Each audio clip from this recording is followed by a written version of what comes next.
everyone wants to know, how is combat going to work in Marvel's Avengers?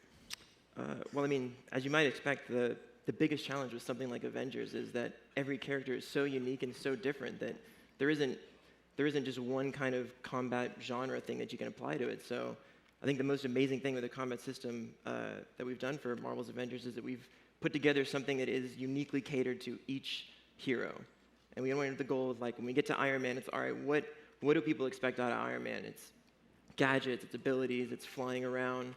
What do we expect when you get to Hulk? Can I pick people up? Can I pick a second person up? Can I run around and jump around with two people?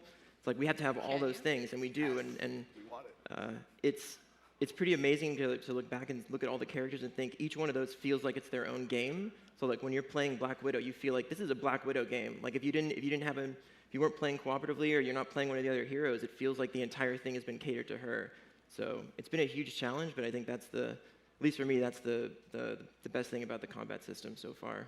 I don't think you can understate that challenge. I mean, the 5 characters with the 5 different combat styles and the 5 different traversal and gadgets and so on, and each of them feels so different on the sticks, and that's what I love. I love that so much. I mean, playing Widow, she's so agile and she's got all these cool gadgets, and that's so different than playing Hulk, who feels hulky, like he feels more weighty when he's moving, and the things that he can do are so different. And finding ways like, how do we empower traversal for this character? How does it make sense for that character? How do we, give that fantasy, that ultimate fantasy of being Thor? Yeah, I mean, they all have unique traversal. Yeah.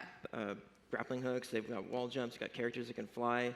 So each one is not just, there's no mechanic that we can just sort of copy paste to them. It's like we get to that character and we're like, all right, how would they move? Let's do that first and foremost. Not even thinking about, oh, what would be the easy way out? It's like, nope, we're taking the way to be exactly what you want out of that character, and we're going to deliver that first and go from there, which is definitely the hard route, as Sean knows. It's the well, you've got Bill over there. Well, yeah, it is. And it began with the conversations of us sitting down and using these glasses to bring out the comics and really dig in and think about, well, wait a minute.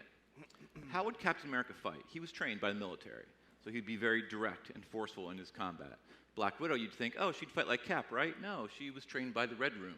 She knows about espionage and spying and stealth. So while there is a military flavor to her, it's more tactical, so it's leaning in that direction. And then looking at Thor and say, he wasn't trained like them. He was up in Asgard training, fighting against beasts and monsters. And speaking of monsters, the Hulk is all about that and unleashing that strength. Yep. We talked about everything about how they stand, how they would move, how they work together.